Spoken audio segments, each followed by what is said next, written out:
Hello, I am Raziel and Chaosbane, the Warhammer Fantasy Action Role-Playing game as part of the Warhammer Skulls event that's happening now is a game.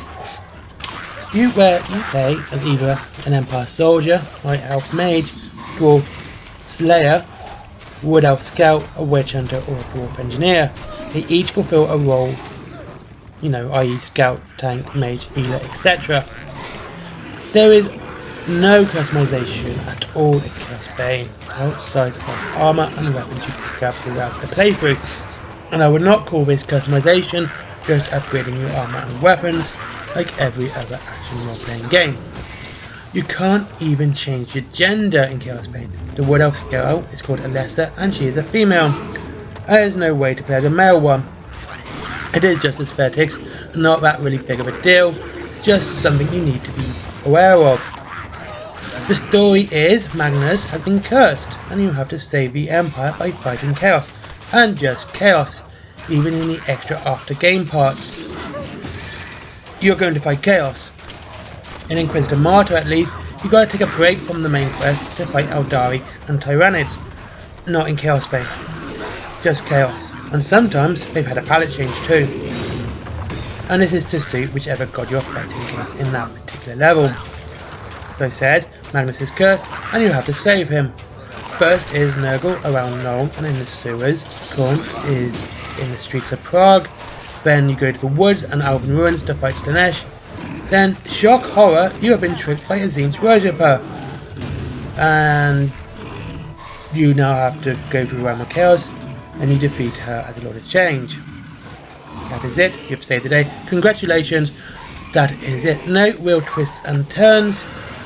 You go to a new area, kill everything, repeat process until you fight a greater demon or bad chaos god, and you go to the next level. There is one exception to this where you don't go around killing everything, and that's in Slanesh, where you have to destroy some Slanesh marks and collect their symbols. Now, the marks of Slanesh you would not even know. I thought they were for banners for a while, but it's actually just a tree. And honestly, I didn't even realise this. It's just a bit stupid how badly that bit is. But that is something we're going to have to discuss later when it comes into the problems of how it looks. And that is where it is. Therein lies the problem. There is so few actual levels. There is many missions in the same areas, and you will be repeating these areas ad nauseum, changing nothing. Even in the realm of chaos, it is the same dungeon over and over again. Chaosbane is neither a short or a budget game to warrant such lazy level design, and that is what it is. It is a lazy level design.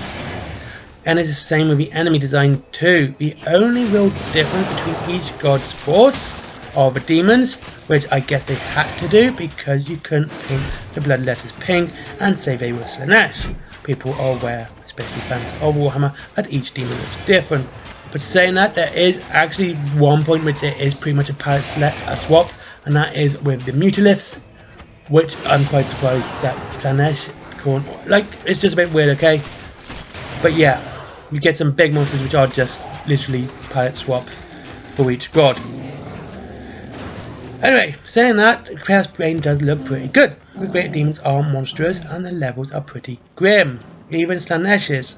Slanesh is a foreboding level. It is not at all enticing, and it's good for the developers, making Chaosbane look like the Warhammer old world. Character models are well designed. Changing armor when you find a better set actually changes what your character looks like too. It is a nice little touch. So Chaosbane looks good. How does it play? Well, it is easy, as in stupidly easy. Look, I got to legendary levels without dying once, and this is on both the PlayStation 4 and the Xbox One. By the end of the game, my defense was over 600,000. I was taking direct hits from the Lord of Change, and I saw so little damage actually done, it wasn't funny. My regeneration was faster than what the Lord of Change could do to me. And this is on the normal difficulty. so there is no challenge to any this game unless you're playing on hard or better. And it is not funny how boring this got, and it did get boring. This is why this has taken well over a month for me to actually do this review. I had to take a break. I got so bored of this game, constantly going around doing the same level over and over again. I ended up just taking a break, cracking out my old PlayStation 3 and finishing Crisis 2 from the start. Seriously, I completed at least 2 games. The only one I can remember is Crisis 2. Wait, and Hugh as well. I finished Hugh as well. Yeah, 2 games. So there, well, in short bursts, it's a lot of fun, and it is a lot of fun. It's manic, it's great, and it's lots of enemies on the screen. Even though at times I did find that, like, Alessa's knife was pretty much a delete button.